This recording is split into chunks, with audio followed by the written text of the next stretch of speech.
తాకట్లో ఉన్న మీ బంగారాన్ని విడిపించి ఆ రోజు ఆన్లైన్ రేటుకి కొంటాం. Sharma gold company. వాగర్థావివ సంపృక్తౌ వాగర్థ ప్రతిపత్తయే జగతః పితరౌ వందే పార్వతీ పరమేశ్వరౌ. ఆదిత్యాయ చ సోమాయ మంగళాయ బుధాయ చ గురుశుక్ర శనిభ్యశ్చ రాహవే కేతవే నమః.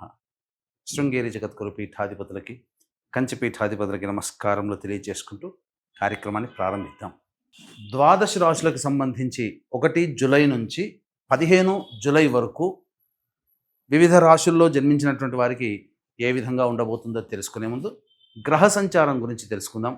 వృషభ రాశిలో శుక్రుడు, అలాగే మిథునంలో రవి గురువు, కర్కాటకంలో బుధుడు, సింహంలో కుజ కేతువు, అలాగే కుంభంలో రాహువు, శని మీనంలో 13 జూలై నుంచి శని వక్రీకరించే స్థితి పొంది ఉంటాడు. అయితే ప్రధానంగా గమనించుకున్నట్లయితే చాలామంది ప్రేక్షకుల్లో ఉన్నటువంటి చాలా సందేహాలు, కొన్ని చెప్పినటువంటి విషయాల్లో కొన్ని మాకు ఫలితాలు సరిపోవట్లేవు అని అంటున్నారు. అంటే దీని అర్థము చాలామంది చూసుకునేటువంటిది ఈ సన్ జొడాయిక్ సైన్ ద్వారా చూసుకుంటున్నారు. అంటే ఈ ఉదాహరణకు చెప్తున్నాను, 23 జూలై నుంచి 22 ఆగస్టు మధ్యలో పుట్టినటువంటి వాళ్ళకి లియో సైన్ అని చెప్తారు. కాబట్టి సింహరాశి గురించి చెప్పేటప్పుడు ఆ 22 జూలై నుంచి 23 జూలై నుంచి 22 ఆగస్టు మధ్యలో పుట్టిన వాళ్ళు చూసుకుంటున్నారు. అది తప్పు. మీరు జన్మించినటువంటి జన్మ తేదీని అనుసరించి ఒక నక్షత్రము, ఆ నక్షత్రాన్ని అనుసరించి రాశి ఉంటుంది. ఆ రాశి ప్రకారమే మీరు చూసుకోవాలి. ఇది సరైనటువంటి విధానము. కొంతమంది నామ నక్షత్రం చూసుకుంటున్నారు. ఉదాహరణకి శ్రీనివాస్ అని చెప్పి అనుకున్నాం అనుకోండి, చాలామంది సి అనే అక్షరం ఈ శతభిష నక్షత్రంలో ఉంటుంది కాబట్టి కుంభరాశికి చూసుకుంటున్నారు, తులారాశికి చూసుకోవాలి. కృష్ణవేణి అన్నప్పుడు మిథున రాశి చూసుకుంటున్నారు, అది కూడా తులారాశి, అలా చూసుకోవాలి. కాబట్టి మనం అనేక విధాలుగా ఈ శాస్త్ర ప్రకారము మనకు ముందుకు వెళ్ళినట్లయితే తప్పకుండా ఆ ఫలితాలు అనేటువంటివి మనకు సరిపోతాయని చెప్పవచ్చు. ఇక ఆలస్యం చేయకుండా వివిధ రాశుల వారికి ఈ 1 జూలై నుంచి 15 జూలై వరకు ఏ విధంగా ఉండబోతుంది, ఆదాయ వ్యయాలు, ఖర్చులు, అలాగే పరిస్థితుల అనుకూలత, ఇవన్నీ కూడా క్లుప్తంగా మనం తెలియజేసుకునే ప్రయత్నం చేద్దాం. ద్వాదశ రాశులలో భాగంగా 7వదైనటువంటి తులారాశిలో జన్మించినటువంటి వారికి జూలై 1వ తారీఖు నుంచి 15వ తారీఖు వరకు ఏ విధంగా ఉండబోతుందో తెలుసుకునే ప్రయత్నం చేద్దాం. ఈ యొక్క తులారాశి వారికి రాశినాథుడైనటువంటి శుక్రుడు శుభస్థానంలో సంచారం చేస్తున్నటువంటి కారణం చేత విలువైనటువంటి వస్తువులని కొనుగోలు చేయడం కానీ, అలాగే ప్రధానంగా గృహోపకరణాలు వస్తువులు కొనుగోలు చేయడం కానీ, హుందాగా కనిపించడం కోసం చక్కటి వస్త్రాలు కొనుగోలు చేయడం కానీ జరుగుతుంది. స్త్రీ సౌఖ్యము చాలా చక్కగా ఉంటుంది. అలాగే ఇదివరకు స్త్రీలతో ఏ విధమైనటువంటి వాగ్వివాదాలు ఉంటాయో అవన్నీ సమసిపోయి ఆనందకరంగా ఉంటారు. దాంపత్య జీవితం చాలా అనుకూలంగా ఉంటుంది. అన్ని విధాలుగా స్త్రీలు సహాయ సహకారాలు అందిస్తారు. తద్వారా మంచి ఆనందకరంగా జీవిస్తారని చెప్పవచ్చు. ఇక రవి యొక్క సంచార ప్రభావం తులారాశి వారికి సంబంధించి చూసినట్లయితే ప్రధానంగా అనవసరమైనటువంటి ప్రయాణాలు జరిగే అవకాశం ఉంటుంది. ఉద్యోగ సంబంధమైనటువంటి విషయాల్లో జాగ్రత్తలు పాటించాలి.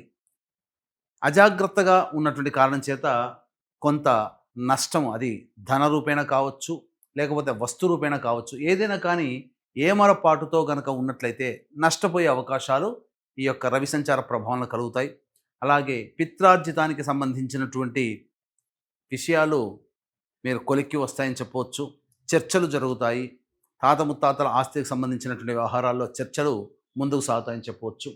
ఇక గురుగ్రహ సంచార ప్రభావము అనుకూలంగా ఉన్నటువంటి కారణం చేత దైవానుగ్రహంతో పనులన్నీ కూడా చక్కబెట్టుకుంటారు. మంచి స్థితిగతులు కలుగుతాయని చెప్పవచ్చు. ధనపరమైనటువంటి సమస్యలు తీరుతాయి. ఏదైనా ధనపరంగా ఉన్నటువంటి లావాదేవీల్లో చక్కగా లాభాన్ని ఆర్జించుతారని చెప్పవచ్చు.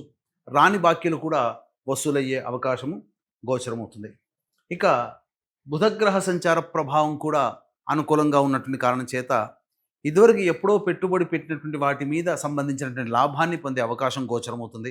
స్పెక్యులేషన్స్ రంగంలో ఉన్నటువంటి వారికి లాభము చాలా చక్కగా ఉంటుంది.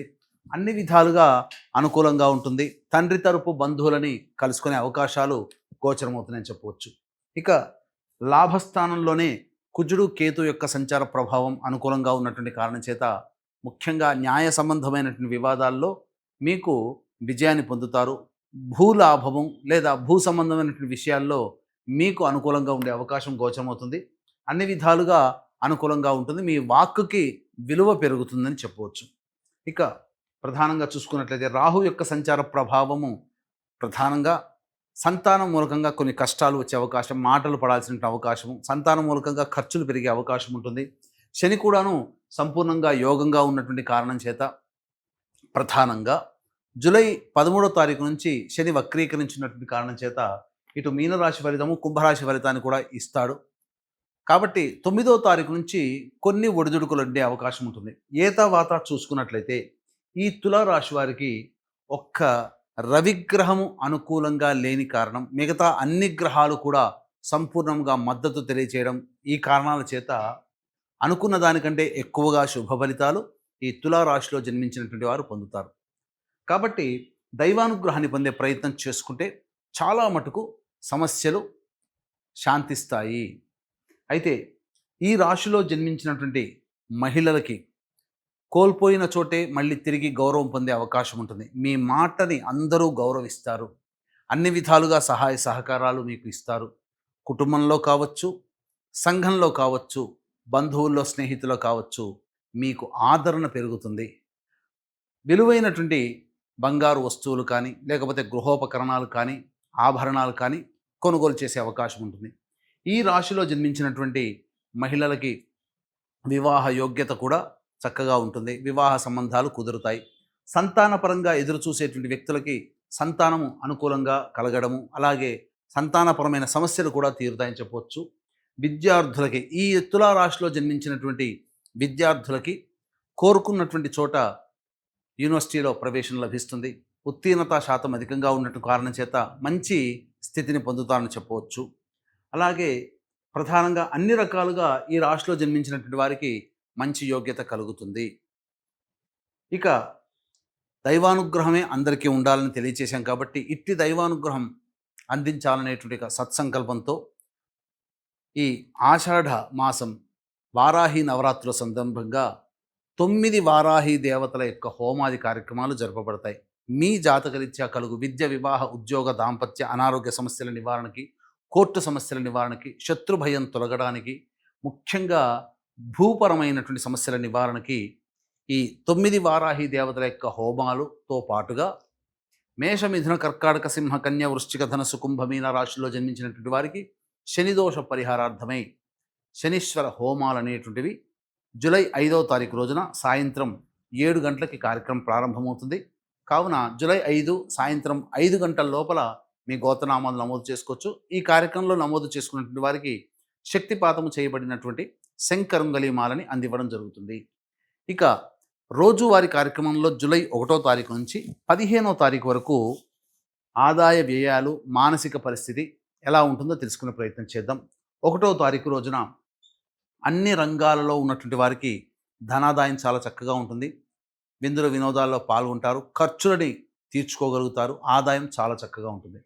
2, 3 తేదీలలో గనక చూసుకుంటే అనవసరమైనటువంటి ప్రయాణాలు జరుగుతాయి, మానసికమైనటువంటి ప్రశాంతత లోపిస్తుంది, అలాగే వృధా ఖర్చులు కూడా పెరుగుతాయి, ఏ పని చేయాలన్న ఆసక్తి ఉండదు. ప్రధానంగా ఒక జిగ్జాగ్ లాగా ఉంటుందని చెప్పవచ్చు. 4, 5, 6 తేదీలో కనుక చూసుకున్నట్లయితే పెండింగ్లో ఉన్నటువంటి పనులని పూర్తి చేసుకుంటారు, మంచి స్థితిగా ఉంటుంది, ఖర్చులని మించినటువంటి ఆదాయం లభించడం, అన్ని విధాలుగా అనుకూలంగా ఉండేటువంటి సమయం. విందులు వినోదాల్లో పాల్గొంటారు, పాత స్నేహితులను కూడా కలుసుకుంటారని చెప్పవచ్చు.